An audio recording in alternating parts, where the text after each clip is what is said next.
एनरन cosmetic लाए हैं आपके लिए 6 नए प्रकार के aroma. Chrysler, rich in fragrance and class in the name. Mysterio, this fragrance brings people close. Forest, the classic wild green fragrance. Midnight, once upon a midnight diary.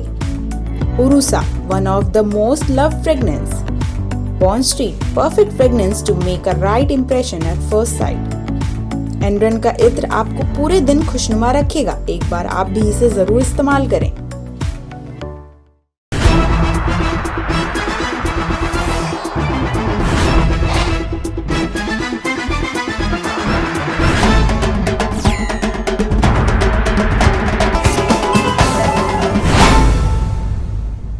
नमस्कार, मैं शामिन Garner और आप देख रहे हैं समय भारत 24/7। अर्पणा यादव को बीजेपी नहीं लड़ाएगी चुनाव, सरकार बनने के बाद का प्लान आया सामने। उत्तर प्रदेश में होने वाले विधानसभा चुनाव से पहले मुलायम सिंह यादव की छोटी बहू अपर्णा यादव बीजेपी में शामिल हो गई हैं। अब यह जानकारी सामने आ रही है कि बीजेपी अपर्णा को साल 2022 का चुनाव नहीं लड़ाएगी। इसके साथ ही सरकार बनने के बाद अपर्णा यादव को लेकर बीजेपी का प्लान क्या है, ये सामने आ गया है। सूत्रों से मिली जानकारी के अनुसार अगर उत्तर प्रदेश में बीजेपी की सरकार बनती है तो पार्टी अपर्णा यादव को विधान परिषद का सदस्य बना सकती है। वहीं आपको बता दें, अपर्णा यादव सपा के पूर्व अध्यक्ष मुलायम सिंह यादव की दूसरी पत्नी साधना यादव के बेटे प्रतीक यादव की पत्नी हैं। अपर्णा यादव का जन्म 1 जनवरी 1990 को हुआ था और उनके पिता अरविंद सिंह बिष्ट एक पत्रकार रहे हैं। उनके पिता को सपा की सरकार में सूचना आयुक्त बनाया गया था। वहीं उनकी मां अम्बी बिष्ट लखनऊ नगर निगम में अधिकारी हैं। अपर्णा यादव आज भारतीय जनता पार्टी में शामिल हो रही हैं। मैं हृदय से स्वागत करता हूं।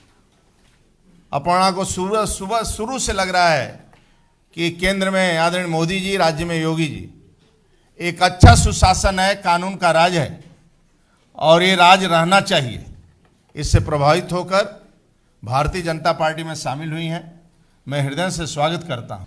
आज उत्तर प्रदेश के पूर्व मुख्यमंत्री श्री मुलायम सिंह यादव जी की पुत्रवधू श्रीमती अपर्णा यादव जी भारतीय जनता पार्टी परिवार का हिस्सा बनी हैं।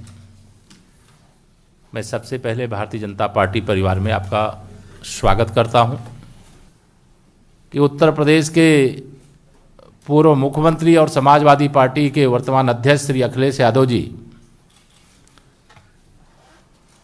अपने परिवार में ही सफल नहीं हैं और प्रदेश के मुख्यमंत्री के रूप में भी असफल रहे हैं, सांसद के रूप में भी असफल हैं और उनको इतना लंबा समय भारतीय जनता पार्टी प्रत्याशियों की पहली सूची आई, हमारे माननीय मुख्यमंत्री जी का, मेरा भी नाम पहली सूची में आया, लेकिन अभी भी कहते थे कि हमने बड़ा विकास किया है। जो विकास योजनाएं आती थी उस पर स्टिकर चस्पा करने का काम कि हमने ये शुरू किया है और कोई विकसित क्षेत्र उनके द्वारा जो विकास किया गया उस क्षेत्र से उनके अंदर चुनाव लड़ने की हिम्मत नहीं हो रही है। यह जान करके मुझे आश्चर्य हो रहा है, लेकिन इस समय मैं इस बात को न करके मैं अपर्णा जी का भाजपा परिवार में स्वागत करता हूं और भाजपा परिवार में आकर के उनको बहुत, मैं मानता हूं, प्रसन्नता हुई होगी। सर्वप्रथम यहाँ पे मैं आदरणीय प्रधानमंत्री श्री नरेंद्र मोदी जी का, आदरणीय मुख्यमंत्री उत्तर प्रदेश श्री योगी जी का बहुत बहुत धन्यवाद करती हूँ और हम सबके प्रदेश अध्यक्ष जी स्वतंत्र देव जी, हमारे डिप्टी चीफ मिनिस्टर केशव राय मौर्य जी, श्री अनिल बलूनी जी, मैं बहुत बहुत धन्यवाद देती हूँ यहाँ पे मंचासीन सभी लोगों का कि आपने मुझे भारतीय जनता पार्टी का मेंबर बनने का एक सुअवसर दिया। बीएसएफ की 8 कंपनी मुरादाबाद पहुंची, यहां दूसरे चरण में होगा मतदान। मुरादाबाद बरेली मंडलों में मतदान कराने के लिए बीएसएफ की 8 कंपनियां स्पेशल ट्रेन के जरिए मुरादाबाद रेलवे स्टेशन पहुंची। यहां से इन कंपनियों को अलग अलग जिलों के लिए रवाना कर दिया गया। दरअसल विधानसभा चुनाव 2022 के दूसरे चरण में मुरादाबाद बरेली मंडलों में चुनाव होगा। ऐसे में सुरक्षा व्यवस्था को कड़ा करने के लिए फोर्स भेजी जा रही है। दूसरे चरण के तहत यहाँ 14 फरवरी को मतदान होगा। बीएसएफ की 8 कंपनियों को मुरादाबाद रेलवे स्टेशन पहुँचने पर मुरादाबाद पुलिस ने जवानों का स्वागत किया। जवानों को लाइन कराने के बाद बसों से अलग अलग जिलों में भेजा गया। उन्हें मुरादाबाद और बरेली मंडलों में भेजा गया है। भाजपा में शामिल हो सकती है लड़की हूं लड़ सकती की पोस्टर गर्ल प्रियंका ने कहा, कांग्रेस महिला और ओबीसी विरोधी।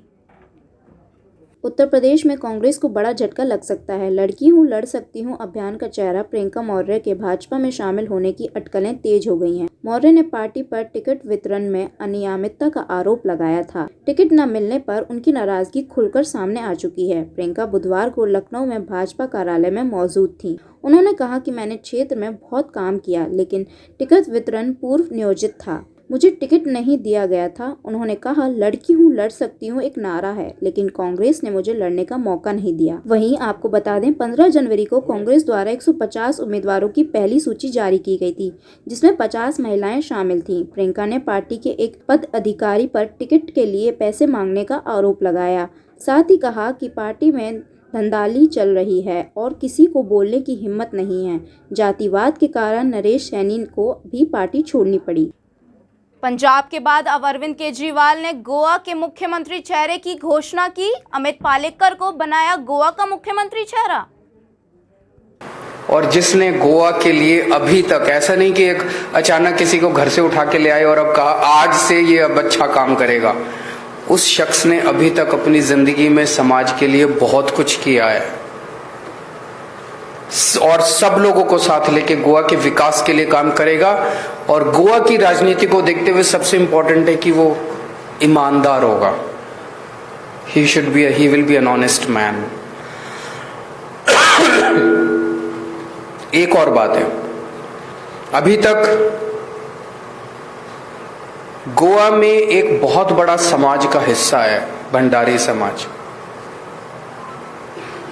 उनके मन में इनजस्टिस की फीलिंग है, डीप हर्ट की फीलिंग है। भंडारी समाज सबसे बड़ा समाज है। सबसे ज्यादा लोग गोवा के अंदर भंडारी समाज के हैं। कोई कहता है 30% है, 35% है, 40% है, but they are the biggest section of the society. 1961 में गोवा लिबरेट हुआ था। तब से लेके आज तक 60 साल में इस समाज से केवल एक बार 2.5 साल के लिए सीएम बना था। इस समाज के अंदर एक बहुत डीप हर्ट है कि हमें क्यों नहीं, हमारे किसी व्यक्ति को सीएम क्यों नहीं बनाया जाता। दूसरी पार्टियों ने हमने कहा था कि हम भंडारी समाज से सीएम चेहरा देंगे, तो कुछ लोगों ने हमारे ऊपर आरोप लगाया कि जाति की राजनीति कर रहे हैं। नहीं, हम जाति की राजनीति नहीं कर रहे हैं। उन पार्टियों ने जो आज तक जाति की राजनीति की थी, हम उसको खत्म कर रहे हैं, उस अन्याय की फीलिंग को खत्म कर रहे हैं। उन पार्टियों ने आज तक भंडारी चेहरे को सीएम नहीं बनाया, भंडारी समाज से किसी को सीएम नहीं बनाया, ये कह के कि भंडारी नहीं बन सकता, कैपेबल नहीं है। भंडारी समाज के लोगों ने गोवा के विकास में, तरक्की में खून पसीने का योगदान दिया है। भंडारी समाज के लोग इंजीनियर हैं, डॉक्टर हैं, पायलट्स हैं। कौन सा ऐसा तबका है जहां पे वो नहीं है, जिसमें उन्होंने गोवा की तरक्की में हिस्सा नहीं लिया। फिर उनको क्यों वंचित रखा गया, उनको क्यों अलग रखा गया? इसको भी आज हम इस अनाउंसमेंट से इस अन्याय को भी दूर करने जा रहे हैं। तो मुझे आज आम आदमी पार्टी की तरफ से अमित पालेकर जी को आम आदमी पार्टी का सीएम चेहरा ऐलान करते हुए बेहद खुशी हो रही है। इन्होंने 2 मिनट ये पढ़े लिखे शख्स हैं। इन्होंने समाज के लिए बहुत कुछ किया है। गोवा का बच्चा इनको जानता है। खासकर अभी फिलहाल में इन्होंने जो कोरोना के वक्त बहुत योगदान दिया, लोगों की बहुत सेवा की, हर जाति हर धर्म के लोगों की सेवा की। अभी दिसंबर के महीने में जब एक ओल्ड गोवा में क्रिश्चियन समाज के लोगों को अफेक्ट करता था वो सबसे ज्यादा इशू, उस इशू के लिए उन्होंने ये नहीं देखा कि कौन सा धर्म, कौन सी जाति, कौन से लोग हैं। उन्होंने आमरण अनशन किया, अपनी जान दांव पे लगा दी गोवा के हेरिटेज को बचाने के लिए। मुझे लगता है कि और नया चेहरा है, आज तक कभी इन्होंने राजनीति नहीं की, मुझे लगता है कि इससे अच्छा गोवा को आज की तारीख में सीएम चेहरा नहीं मिल सकता। मैं उम्मीद करता हूं कि गोवा के लोग आम आदमी पार्टी को भारी बहुमत देके अमित पालेकर जी को सीएम बनाएंगे और हम सब मिलके एक नए गोवा का निर्माण करेंगे। Thank you so much and congratulations. Sanjay Nishad ने वर्चुअल सभा को संबोधित करते हुए बोले, अंग्रेजों के बाद विपक्षी दलों की सरकारों ने पिछड़े वर्ग के साथ भेदभाव किया। देश में पिछली सरकारें जो इस देश में कभी दलितों, पिछड़ों, अल्पसंख्यकों और सभी लोगों की नुमाइंदगी का रोना रोती रहीं या वो नेतृत्व करने का दम भरती रहीं, लेकिन किसी ने उन्हें बिना भेदभाव के कोई काम नहीं किया। वो मकान बिना रह रहे थे, कपड़े बिना रह रहे थे, शिक्षा से कोसों दूर थे। ऐसे में बिना भेदभाव के पिछली सरकारें कैसे भेदभाव करती थीं, उसका जीता जागता उदाहरण उत्तर प्रदेश को देखा जा सकता। उसी की देन थी जब सामाजिक न्याय समिति का रिपोर्ट लागू किया भारतीय जनता पार्टी ने, तो उसे पता चला कि जो पिछली सरकारों में चंगू मंगू थे, उस सारी योजनाओं पर या सब पर कब्जा करके बाकी उत्तर प्रदेश की जो जनता थी उसे देखती रह गई। चाहे वो 27% आरक्षण पिछड़े के नाम पर रहा हो, चाहे 23% आरक्षण दलितों के नाम पर रहा हो। एक बहुत बड़ी आबादी मछुआ समुदाय की कोसों दूर थी, जिसे उपेक्षित रखा गया था। समुद्री तटों पर समुद्र में जहाज लेकर जाते थे मछली मारने के लिए, तो कभी श्रीलंका पकड़ लेता था, कभी आंधी तूफान आती थी उसमें खत्म हो जाते थे। मैंने अपील की भारतीय जनता पार्टी से, मैं मोदी जी को धन्यवाद दूंगा कि उन्होंने टेक्नोलॉजी से जोड़ा और आज के दिन में समुद्री मछुआरों को कभी कोई साइक्लोन या कोई ऐसी आपदा आने पर उन्हें सूचित किया जा सके, उनके जीवन बचाया जा सके। अंतर्राष्ट्रीय मुद्दे पर भी उन्होंने दूसरे देशों से बात किया कि इस तरीके से मछुआरों को सुरक्षा दी जा सके। मत्स्य मंत्रालय के लिए कृषि मंत्रालय के अंदर था, जिन्हें इनका विकास नहीं हो सकता था।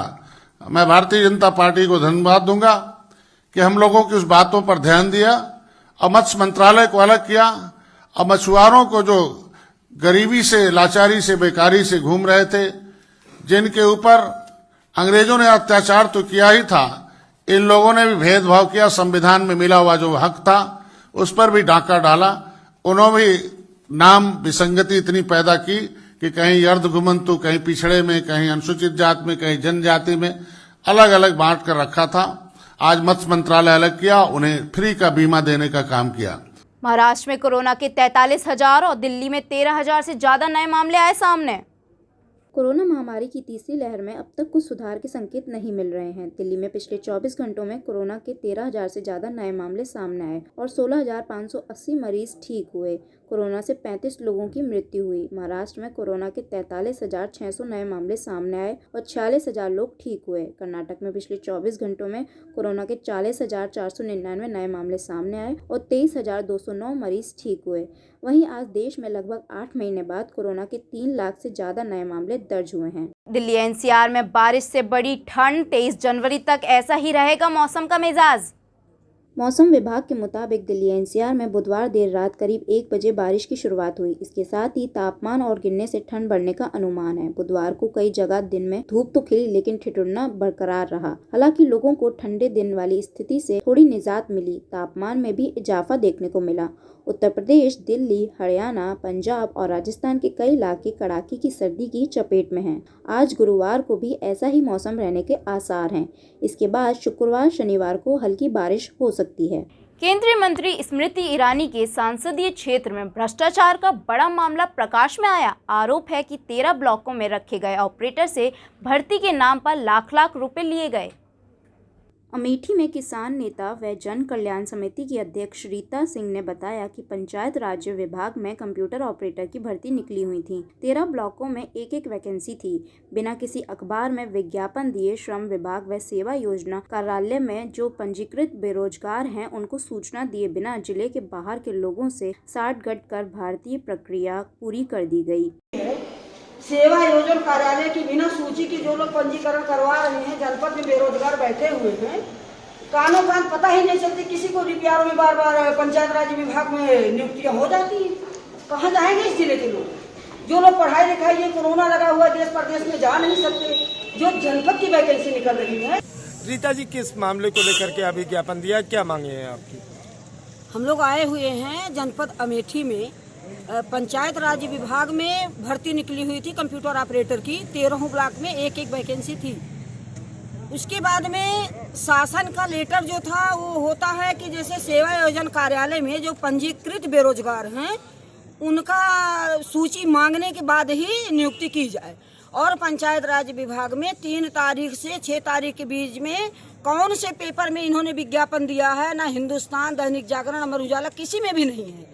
किस पेपर में इन्होंने कैसे विज्ञापन दिया, कैसे नियुक्ति किए, 3 दिन के अंदर इनके यहाँ सारी प्रक्रिया पूरी होकर के एनजीओ से सबको लेकर के भी नियुक्ति कर दी गई, जिसमें इस जनपद के लोग इतने बेरोजगार घूम रहे हैं। कंप्यूटर का CCC भी किए हुए हैं, पोस्ट ग्रेजुएट भी हैं, MA भी हैं। किसी को पता नहीं चलती कि इस जनपद में कोई भी वैकेंसी निकलती है तो वहाँ जाके ड्यूटी कर सके। बाहर के लोग साठ गांठ करके लेन देन अपनी प्रक्रिया पूरी करके और उन्हीं लोगों की नियुक्ति हमेशा कर ली जाती है। यहाँ के लोग ऐसे ही वंचित रह जाते हैं, परेशान होकर के ना बाहर नौकरी करने जा सकते हैं और पढ़ाई लिखाई करके यहाँ बैठे हैं। तो जनपद के जो भी कार्यालय हैं, पंचायत राज विभाग में 17-18 में भी इसी तरह किया गया था और आज भी यही किया गया है कि कानों कान किसी को पता नहीं चली। ना ही सेवा योजना कार्यालय से इन्होंने सूची मांगी और ना ही कुछ किया। DM साहब से लेके सब लोग मिली भगत करके और इनको नियुक्ति पत्र दे दिए पंचायत राज अधिकारी को। जिलाधिकारी से किस तरह का आश्वासन मिला है? जिलाधिकारी कह रहे हैं कि हम जांच करा लेंगे, इसकी जांच करवाएंगे, अब इतना कहे हैं। और अभी जैसे ही चुनाव आयोग का लगा है कि जनवरी तक धरना प्रदर्शन नहीं हो सकता, जनवरी तक हमको ये, जब तक धरना प्रदर्शन की समय सीमा है तब तक हमको पत्र का जवाब दे देते हैं तो ठीक है, नहीं तो हम लोग बहुत बड़ा आंदोलन करेंगे। क्योंकि ये हमेशा की बात पंचायत राज विभाग से हो रही है, पूरे जनपद की प्रक्रिया पंचायत राज्य से होती है, हमेशा वहाँ भर्तियाँ निकलती रहती हैं। जो भी भर्ती इनकी निकलती है गुपचुप तरीके से कर लेते हैं। इनके यहाँ एक कार्यरत कोई है जिसका भाई NGO में है, वो मिली भगत करके सबको सेटलमेंट कर लेता है, जिले के लोगों को पता नहीं चलती। जिले के बेरोजगार ऐसे ही वंचित रह जाते हैं। इस संबंध में जिला अधिकारी को ज्ञापन दिया गया है। उन्होंने आश्वासन दिया है अगर कार्रवाई नहीं होती है तो हम बहुत बड़ा आंदोलन करेंगे। वहीं इस पूरे मामले में जिला पंचायत राज्य अधिकारी श्रीकांत यादव ने बताया कि विकास खंडों में एक कंप्यूटर ऑपरेटर रखे जाने थे, जिनको सेवा प्रदात कंपनी से ही हमें लेना था। आचारण संहिता निकट थी। जो जनपद में कार्यरत जो संस्थाएं अन्य विभागों को सेवा दे रही थीं, उनके माध्यम से हम लोग उनको रखे जाने का प्रस्ताव किया, जिस पर जिलाधिकारी की अनुमति से IT वर्क संस्था का चयन किया गया और IT वर्क से अनुबंध कर योग्य कंप्यूटर ऑपरेटर को लिया गया और उनकी नियुक्ति की गई। आपके सामने जी नियुक्ति को लेकर क्या है पूरा मामला? नियुक्ति 14वें वित्त आयोग के तकनीकी प्रशासनिक मद से जो है विकास खंडों में एक कंप्यूटर ऑपरेटर रखा जाना था, जिनको सेवा प्रदाता कंपनी से ही हमें लेना था।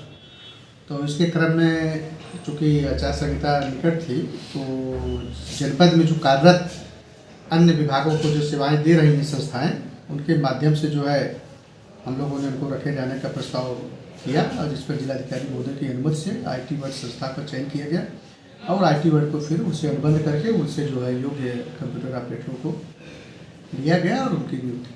इसमें आरोप है कि जो पात्र जो लड़के होने चाहिए वो उनको नहीं चयन किया गया, पात्रों को चयन किया गया और जिलाधिकारी के बिना अनुमोदन का इसमें नियुक्ति की गई है। नहीं, ऐसा नहीं है। जिलाधिकारी महोदय के अनुमोदन से, मुख्य विकास अधिकारी महोदय के अनुमोदन से पूरा हुआ है और जो भी अभ्यर्थी आए हैं जिनकी जो निर्धारित योग्यता है वो पूरी करते हैं। अखिलेश यादव ने प्रेस वार्ता करते हुए सपा की सरकार बनने पर पुनः समाजवादी पेंशन योजना की शुरुआत करने का किया ऐलान। साथ ही महिलाओं को सालाना मिलेंगे 18,000 रुपए। आज का दिन समाजवादी पार्टी ने तय किया था कि जिस तरीके से उत्तर प्रदेश में जिस समय समाजवादी सरकार थी, समाजवादी पेंशन योजना शुरू की गई थी। समाजवादी पेंशन योजना के तहत बड़ी संख्या में गरीब जो हमारी माताएं हैं, बहनें हैं, उनकी मदद करने का काम हो रहा था। और मुझे याद है कि 50 लाख के लगभग उस समय समाजवादी पेंशन से गरीब परिवारों की मदद हो रही थी। समाजवादी पेंशन योजना को पुनः शुरू किया जाएगा। इसके अंतर्गत वृद्ध जरूरतमंद महिलाएं, बीपीएल परिवार, उनको प्रतिवर्ष 18,000 रुपए पेंशन देने का काम समाजवादी सरकार में किया जाएगा। पहले ये योजना जो समाजवादी पेंशन योजना थी, वो साल में 6,000 रुपए मिलते थे और लगातार बुंदेलखंड का कोई गरीब परिवार नहीं मिला रहा होगा जिसको समाजवादी पेंशन से जोड़ा न गया हो। इसी तरह मुझे याद है कभी कभी मैं जब टीवी में देखता था कि कोई खबर ऐसी है जहां पर गरीब परिवार के साथ संकट या परेशानी में है, तो उनको समाजवादी पेंशन से जोड़ करके उन परिवारों की मदद की जाती थी। इसी तरह बनारस में मुझे याद है मुसहर बिरादरी के लोगों की खबर मैंने टीवी पर सुनी थी और उसको जब मैंने देखा तो जिस जर्नलिस्ट ने वो खबर बनाई थी उस जर्नलिस्ट से मैंने बात की। उसने कहा कि मैंने तो कम दिखाया है, लेकिन इससे ज्यादा हालत खराब है मुसहर बिरादरी के लोगों की। उसी समय वहां के जिलाधिकारी जो मौजूद थे बनारस के, मैंने उन्हें फोन किया और मैंने कहा कि इन परिवारों को समाजवादी लोहिया आवास से जोड़ करके और सभी परिवारों को जो महिलाएं गरीब हैं इनको समाजवादी पेंशन देने का काम हो। उसी समय जिलाधिकारी ने उन परिवारों को समाजवादी पेंशन से जोड़ने का काम किया। इसी तरह कुशीनगर के जिलाधिकारी थे, जब उनको ये सूचना मिली तो उन्होंने कहा कि हमारे अब बजट थोड़ा कम है, अगर जिले को बजट ज्यादा मिल जाएगा तो इस तरह के मुसहर जाति के और तमाम ऐसे परिवार हैं उनको भी हम जोड़ने का काम करेंगे। तो उसी समय फैसला लेकर के बजट बढ़ा करके उन परिवारों को भी जोड़ने का काम किया। जिस समय मैं बुंदेलखंड में समाजवादी पैकेट को बांटने गया और मैं एक बहुत पुराना स्थान है जैन धर्म का, देवगढ़, वहां गया। वहां जब मैंने देखा जंगल के बीच में ट्राइबल लोग, जनजाति लोग परिवार रह रहा था, पूरा गांव था, उन्हें पता है कि मैं वहां से गुजर रहा हूं, तो जो कुछ उनके पास था उससे वो स्वागत करने आए थे। जो वो अपनी ढपली बजा रहे थे वो भी फटी थी। जो वो फूल लेकर के आए थे वो कनेर के फूल और जंगल के फूल लेकर के आए थे, उससे माला बनाई थी। और जब मैंने उनके घरों को देखा कि वो पॉलिथीन या टीन में रह रहे हैं और घर भी पूरा नहीं बना है, उसी समय जिलाधिकारी क्योंकि साथ थे, मैंने कहा कि इस गांव को पूरा का पूरा लोही आवास दे दिया जाए। और मुझे खुशी है इस बात की कि मुझे जानकारी मिली जब मैं पिछली बार अभी ललितपुर गया था कि पूरा का पूरा गांव लोही आवास से बन चुका है। सभी को उस समय उस योजना से जोड़ा गया और साथ ही साथ समाजवादी पेंशन देने का भी काम हुआ था। इसी तरह लखनऊ मोहल्ला लखनऊ में पीजीआई के पास सपेरे रहते थे और उन सपेरों को जगह ले ली गई थी आवास विकास के माध्यम से। उन सपेरे परिवारों की कोई मदद नहीं हो रही थी। समाजवादी सरकार बनी थी, लोही आवास के साथ साथ उन्हें समाजवादी पेंशन से भी जोड़ने का काम होना शुरू हो गया था। मुझे याद है कि कन्नौज में बड़ी संख्या में मुझे अक्सर हमारे कार्यक्रम में सपेरे मिलते थे, सपेरे समाज के लोग मिलते थे।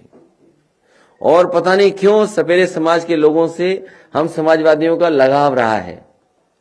वो हो सकता है इसलिए भी कि जो हमारी पहचान थी, अगर हम किताबें पढ़ें, पुरानी पढ़ें, तो जो राइटर्स थे जो भारत आए, उन्होंने जहां जहां भारत को किस रूप में लिखा, उन्होंने ये भी कहा कि भारत स्नेक चार्मर्स की देश है। तो उसी समय फैसला लिया था कि एक्सप्रेसवे के किनारे एक स्नेक चार्मर्स विलेज बनाया जाएगा। उस समय जमीन चिन्हित हो गई थी, जमीन नहीं ले पाए थे, लेकिन समाजवादी पेंशन दे दी गई थी उन परिवारों को, लोही आवास भी दिया गया था। लेकिन पुणे जब सरकार बनेगी तो एक्सप्रेसवे के किनारे स्नेक चार्मर्स विलेज बनेगा।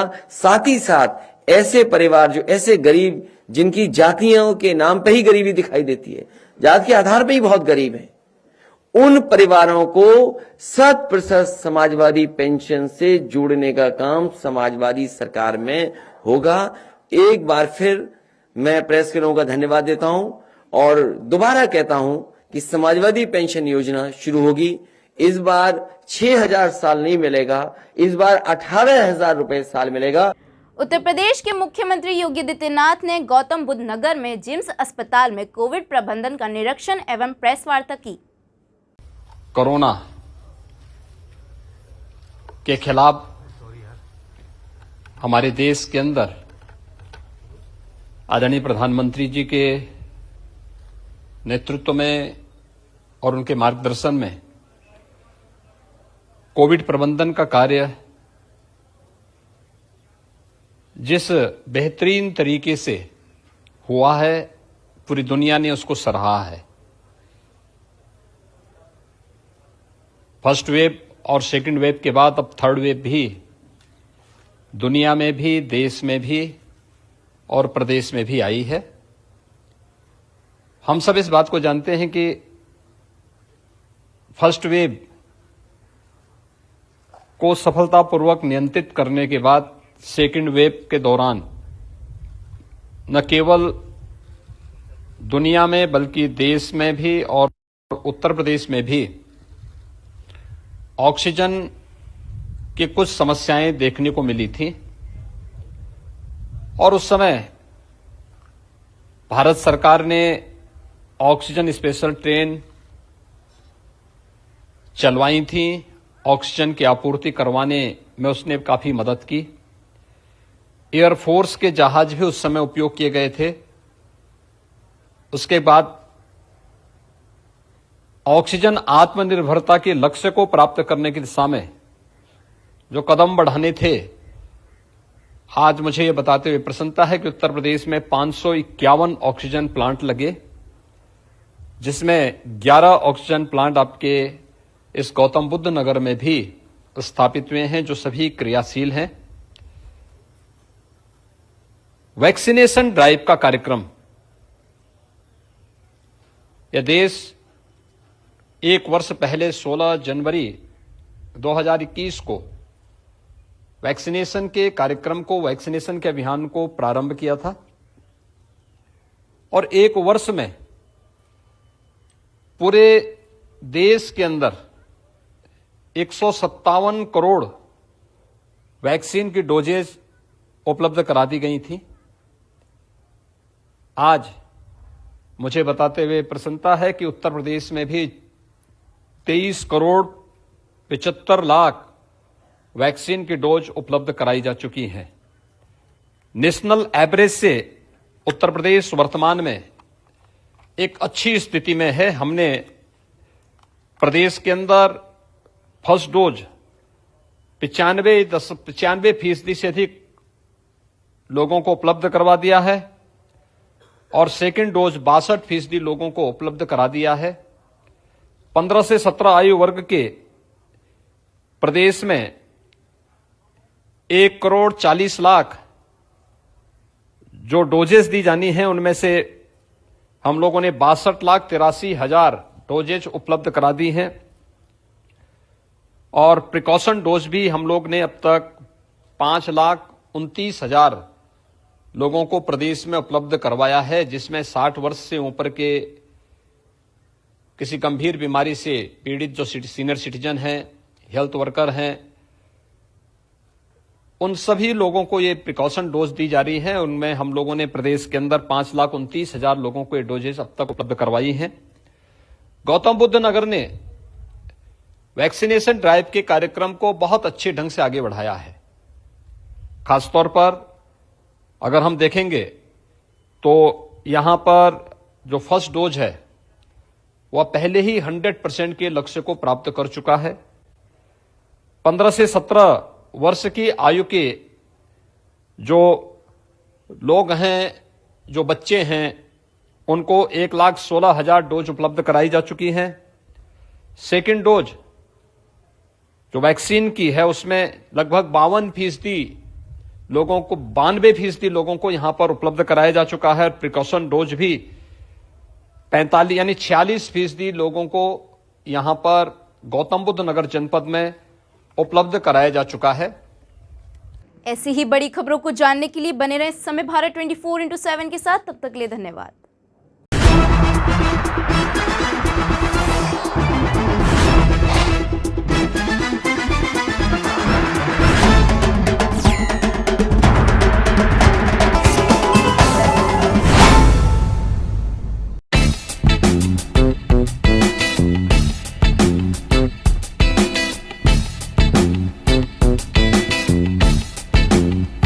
छोटा ही सही लेकिन खूबसूरत हो आपका आशियाना, तो नई टेक्निक्स और डिजाइन्स का इस्तेमाल करके आप अपने घर को बेहद ही खूबसूरत और आकर्षक बनवा सकते हैं। नए interior designs, attractive colour combination और एडोरेबल फर्निशिंग स्टाइल से आपके घर का living room, bedroom, kitchen, balcony देगा आपको सपने जैसे घर का लुक। आप नहीं होना चाहते हैं अपने घर से बोर, तो कांटेक्ट कीजिए 9315138474 पर या फिर 9717378629 पर। वेबसाइट है www.citywide.co.in।